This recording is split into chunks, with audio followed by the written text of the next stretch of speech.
And we're live here in Nourish, Heal, and Thrive. I'm so excited to bring John Cutajar to you. John and I have known each other, I don't know, like 4 or 5 years at least. And Please. we've done some work together, and he's really helped me a lot. He's been like a mentor and a teacher and a good friend. And he does some healing and he does all kinds of different things. But first of all, John, thank you for being here. It's an honor and a privilege, as others have said, but it really is great to participate. As much as I'm a mentor to you, I have to state for the record, I am so proud of what you do, and you're an inspiration, a fellow healer on the same journey, but yet your technology is your friend, and you do some, I think, really wild and Zoftic things, but they're, getting your name out there and being present and taking it on the chin and then getting up and taking on the chin and then moving forward. So you really are an inspiration to the healers, because as maybe some of the healers know, a lot of people are really good at healing, but not so much at marketing. Now I happen to have a sales background, so I'm relatively good at sales and understanding sales, not necessarily technology. Whereas you're a technology guy, and it suits you well. So thank you for your or not so much inspiration, but as a guiding light of, oh, you could do this. Oh, he does great videos. Really am a fan of all your videos. I Uh, watch them. Thank you. Really appreciate that. So, John, why don't we start with telling everybody who you are, where you're from, and Mm-hmm. what you do? Yeah, that's funny because I always think of this song. I was born by the river and I've been rolling ever since. I am a self-proclaimed healer, life coach, belief coach. Now I am an Imagineer. I do what some people call woo-woo work, but I do some mainstream subconscious programming. I like to call it subconscious realignment. In a nutshell, we have a lot of data points, and most of them work for us, but we have a few that don't. And I kind of address the ones that don't. I work with day traders. I work with women of power, men of power, academics, sports. Uh, so really, essentially, what I'm doing is wherever there's suffering, as what we were taught, there's an issue. There's a program that's not running in your highest and best. Uh, as my friend Paul Downey said, we're all perfect. There's nothing to fix. And it's not about fixing anything. It's about adjusting. You have certain programs that are serving you, and you have certain programs that aren't serving you. So my program of technology is not my friend doesn't serve me, and I have to work through that. And one of the things that I tell my clients is that I'm no different than them. I just have different issues, and I can resolve your issues because I'm removed from your issue. I quite often it's your proverbial butt ache, not mine. So I'm not attached to your story, and it's easy for me to clear that story. Whereas you're attached to your own stories. This is why, for any healers that are listening, you should work and practice with other people, because that third party perspective, that second party perspective changes the outcome.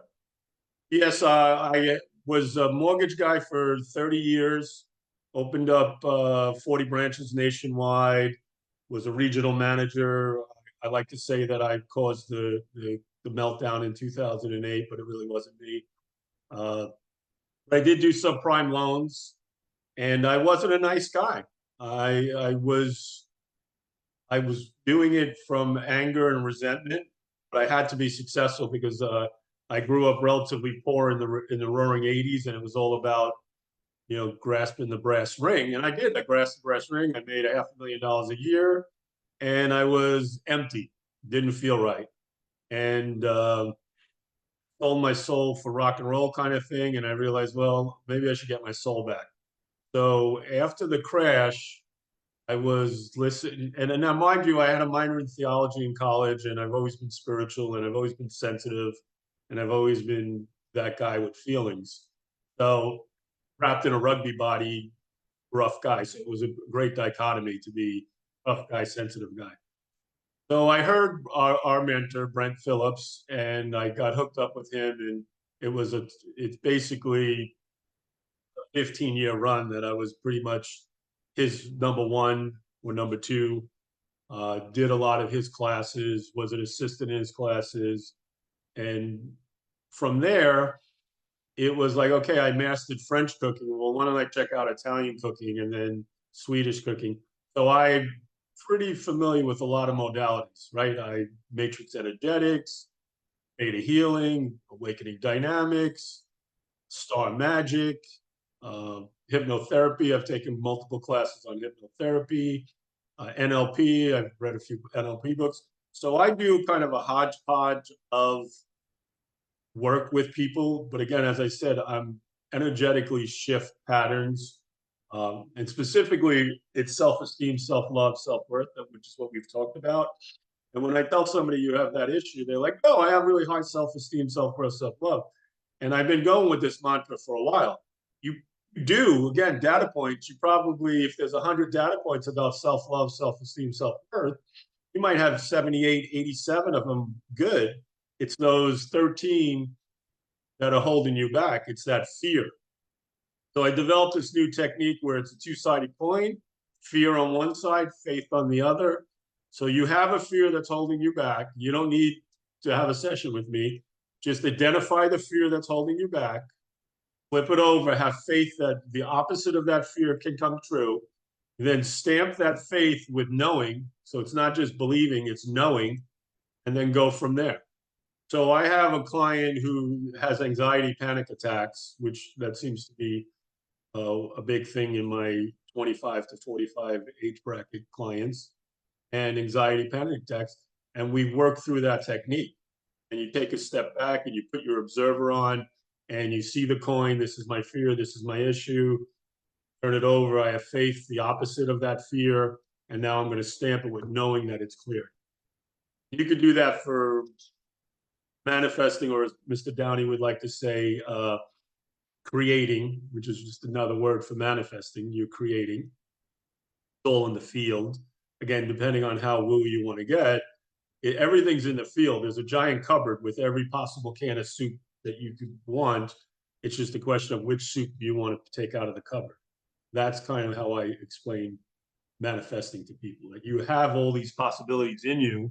There's nothing to fix.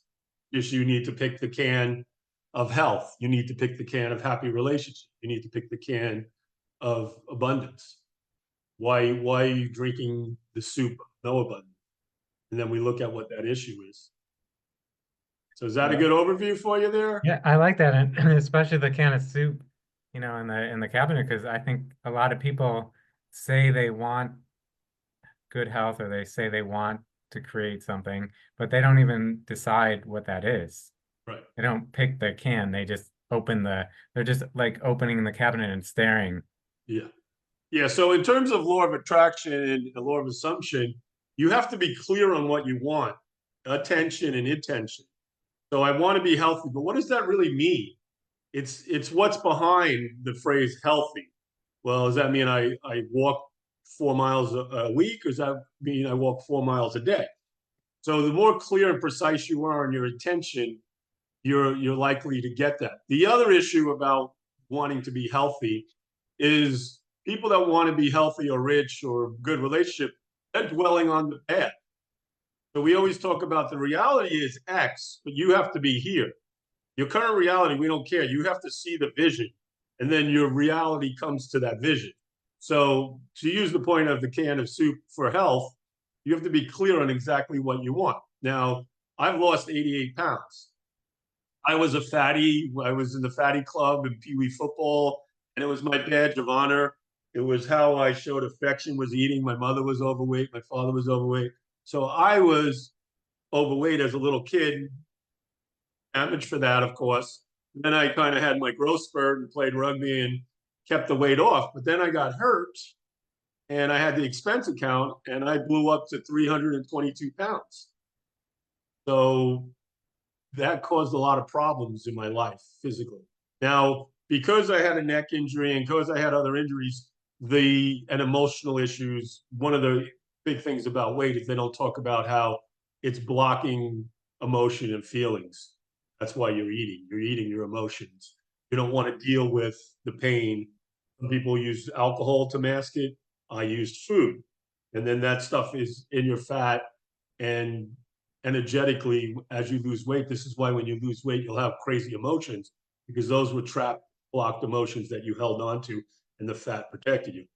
So fast forward, I finally get my second hip surgery, and I barely can walk 100 yards. And I slowly but surely started walking. And now I got up to 16,000 steps a day. Now I do 13,000 steps. So when I had the hip surgery, I went in at 302. And then one of the initial appointments, and then I was 298 at the hip surgery, got down to 236. Now I'm back up to 241. But the point is, it was 16 months. So the secret to my weight loss is knowledge is not power, applied knowledge is power. I started reading these books on fasting and carbohydrates, and this is 2023, and I'm like, sounds a lot like a book I read in 1996. And it was because I had the knowledge, but I wasn't using the knowledge. I had the can of soup in my cupboard. I chose not to open up that can and live it. Because knowledge is not power, it's applied knowledge. That's really kind of the concept. We all, especially the fatties, we've known every diet, we've read every diet, we've done this, we've done that, but we don't consistently apply it. And because of the subconscious program that we were running, that we're supposed to be overweight, even though we consciously don't want to be overweight, there's a reason why that weight is serving you. So through you, because you started your class about it, and I was like, well, I do a lot of subconscious programming. Maybe I should dig a little deeper on my own subconscious about weight. So it was a combination of that. And then obviously being consistent, where I cut out sugar, cut out processed food, did a couple supplements, and consistently walk every day, eating in a fasting window. That's when I dropped the weight. And it was, as I said, it wasn't a overnight thing. It was tier. I stuck at 267, then I stuck at 257, then I was at 247 for like forever, and then I dropped to 236. And why my weight's increased a little bit is I'm not as disciplined on the fasting window that I was, but I take responsibility for that. I tie it to this fact that my son works at a pizza place. I'm getting pizza, too much bread. And what's the best diet? What's the best program? The one that works for you. So you kind of have to find your niche. So one of the things about eating in the window was eat like a skinny lady, and there was another lady, fast, feast, repeat. I'm sorry, I don't have the titles of their books. I mean, I have the titles of the books. I don't have the author's names. But they said, you eat in your window if you want to have that little piece of candy. So I would literally have a piece of candy, so I was never deprived. One of the other, I was thinking about this the other night, is one of the keys to my dieting was, in the past, I would be dwelling on, I can't wait till I'm off the diet. I'm going to eat this. I'm going to eat that. I'm going to eat this. And that's not the case anymore. Now, if I do eat something, I'm like, that doesn't taste good. That's not really who I am anymore. And you've talked about that in your stuff.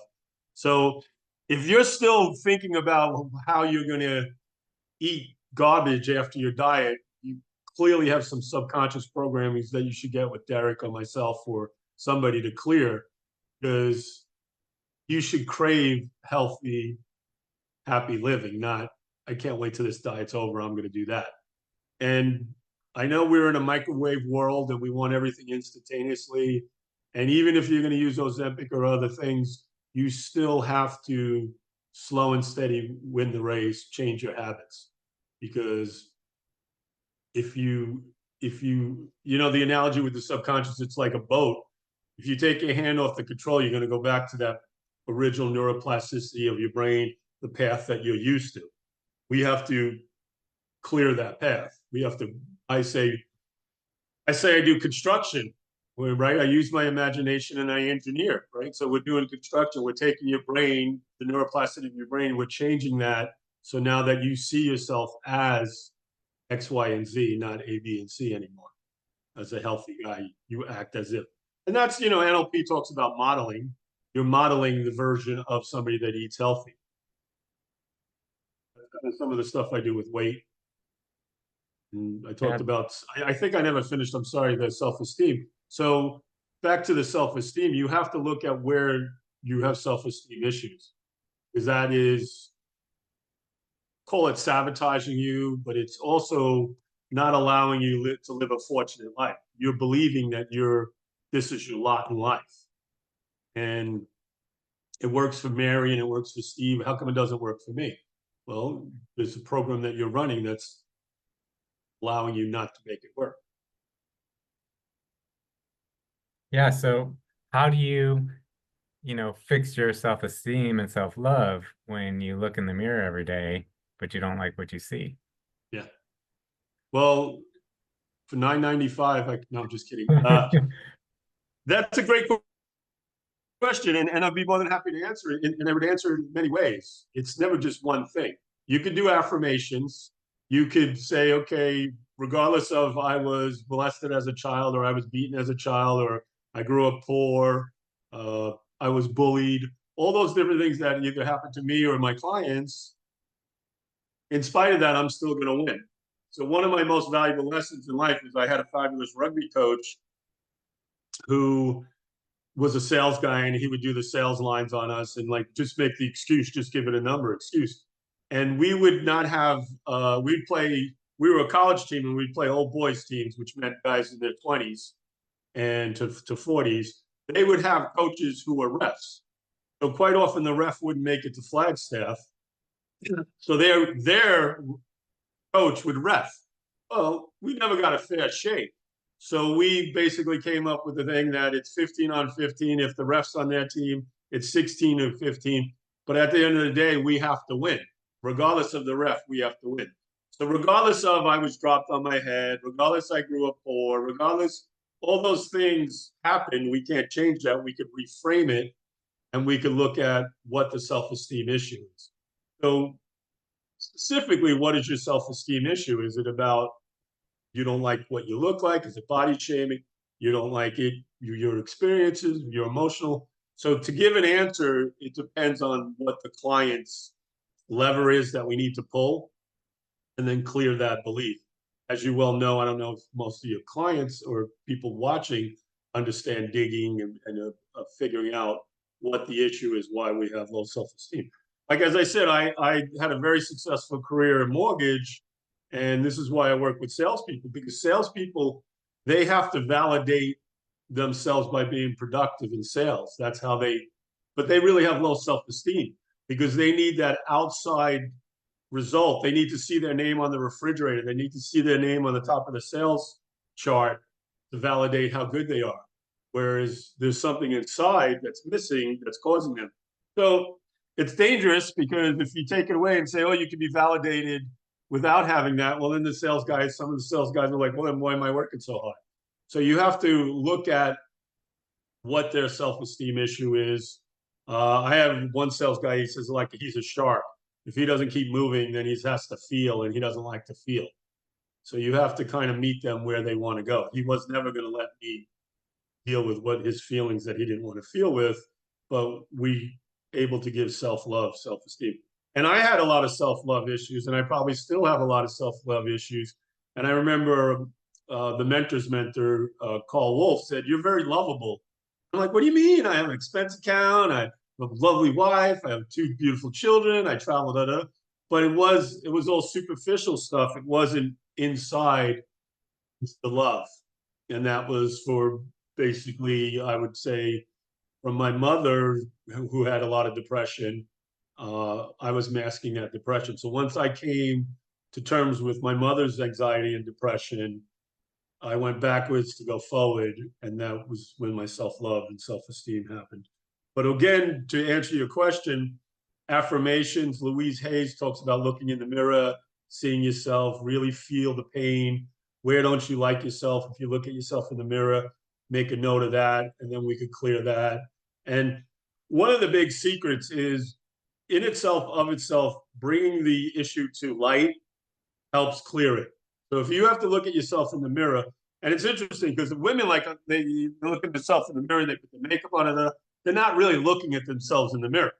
You have to look at yourself in the mirror, feel the pain, which is icky. But the more you feel the pain, the more it will release. What you resist will persist. So if you don't want to see your wart, well, it's just going to get bigger.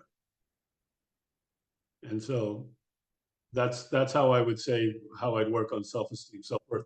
Everybody gets a half-hour free discovery call. So in my discovery calls, I usually teach a little muscle testing because that's how we talk to the subconscious, as you well know, since you have videos on it.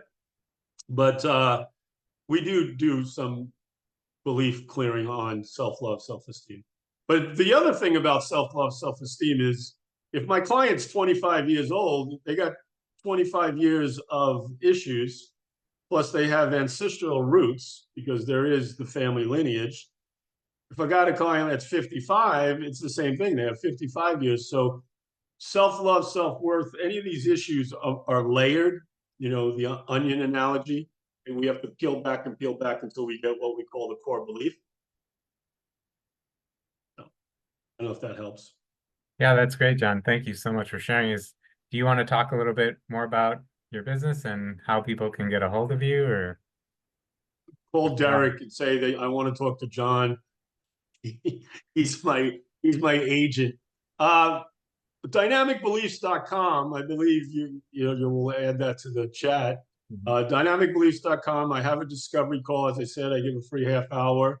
My webpage has been updated. Health, wealth, and relationships. As I said, I work on a lot of anxiety, depression now. I have day traders. I have a few day traders that I'm working with. I have a woman of power, man of power. That's a general specific issue about having it all. The old commercial, bring home the bacon, fry it up in the pan, and never forget the romance. There's a lot asked of a woman, and they could be doing good 2 out of 3, but they're a train wreck in one of the issues. Same with the man. You have to do a lot of different things as a man in this world, and so that grates on men. Sports. If you have a child that's playing volleyball or golf or soccer, there's some fundamental subconscious programs that are holding them back in their sport. I worked with a few people on SAT prep. I had this one client, she got into Berkeley, and she would take the practice exams and get like basically a 98, for lack of a better word. And then she went to one exam and she saw a question that she had never seen before.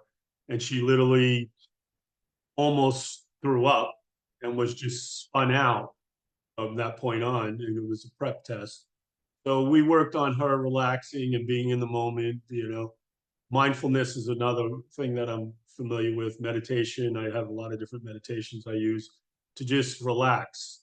One of the issues where I had with learning disability was I was always frightened. My mother was a product of the nuns, where if you didn't get the answer, they beat you or screamed at you, and I didn't do well with that. So I would always panic in tests. I would, again, know everything before the test, but when I got to the test, I was like. So I cleared that on myself. Unfortunately, I didn't do that until my 30s. And so I'm doing the same thing with kids in high school. And then what else and then salespeople, because I had a sales background. I was a sales manager. I was a sales vice president.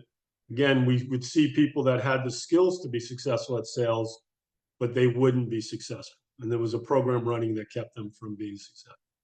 Either money was evil or it's evil to be a sales guy. And there's a lot of different programs that keep salespeople down. It's not because people are smart enough, they're good enough, but they just don't perform. So there's a reason why they're not performing. They're cutting their nose to spite their face, or they're angry about something. I just got off a call with somebody who's completely angry. His whole childhood he was neglected. He had loving, wonderful parents, but he was poor farmer son, had weird teeth. He was bullied quite a bit. And so he overcame that and was relatively successful in his life. He's still running that program. that he's the skinny little bully kid. Until he clears that, everything is going through that filter. And that's really what it is you see life through filters. And if we can clear the filter, then you see life through a different filter. That help? Yeah, I really like that. So Dynamicbeliefs.com. And yeah, it's yeah, dynamicbeliefs.com. we'll put all your information in the comments. Uh-huh. So if people want It's to in get a my hold of signature line in my email, so I'll just forward it to you. it. Okay. You have it. Yeah, I definitely have it. So, but you can put it in there as well, but we'll make sure that everybody gets your information. Huh? Is there anything you'd like to, any last words that you'd like to leave everybody with?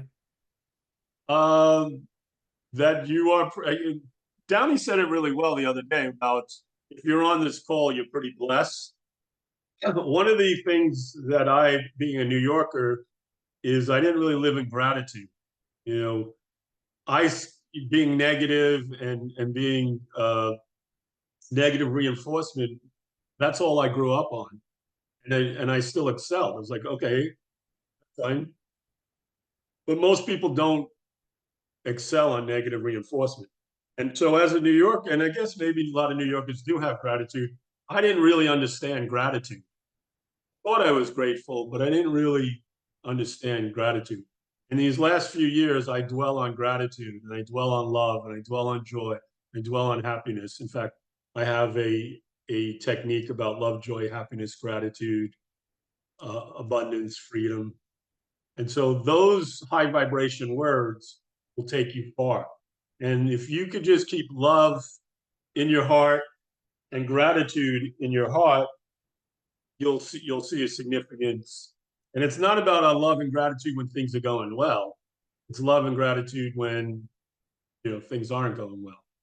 I had a boss who said, "It's not who you are on top; it's who you are when you're flat on your back." And life will knock you down. That's just the way life is. But if you see it as a learning opportunity, see it as a growth opportunity, have love, joy, and gratitude for this experience, you'll be better for it. And with my clients who are going through adversity, you don't see that until you get out of it. That's the trees in the forest concept. So if you're out of work and this happened and that happened, there's a silver lining to it. And once you, easier said than done, you'll grow through it. And that happens in relationships when you get your heart broken. Well, you'll be better for it. Every girl that dumped me, the next one was always better. So I'm very blessed to be married for 30 years, and she was the one, and she was better. But I didn't see that before. That makes Yeah, I love that. Yeah, let's live in gratitude. So, John, thank you so much for anytime. being here today. We appreciate your sharing and your story and everything that you do. I know I definitely appreciate what you do, and I'm so grateful that you were here today and you participated and you're a part of my group. And And thank you for for the Imagineering, because now I'm an Imagineer. I'm going to use that. and yeah, so anybody that's watching this, whether you're here live with us or you're watching the replay, let us know how you like this. Uh, How say many people hello. are alive? Uh, we've had several in and out. I can't tell. Facebook Because kind of I'm old, doesn't. obviously I show my age by saying hi out there in TV land. I think of Uh, Bert and Ernie when they're talking to the TV camera. yeah, it doesn't tell me who, but I think there's one for sure, two right now watching live. All right. But the number's been Well, changing in and well, out. whoever that person is, why don't we give them? I give a free 30 minutes. I'll give a free 40 minutes for them. Yeah, if you comment right now that you're here, John will give you a free session. Um, Free so, discovery call. Okay, but that's it. let's wrap it up there. If you like what you've seen here in Nourish, Heal, and Thrive, comment interview, and we'll interview you and spotlight you in the group. And thank you for watching, and thank you again, John, and we'll see everybody next time. Okay, bye bye.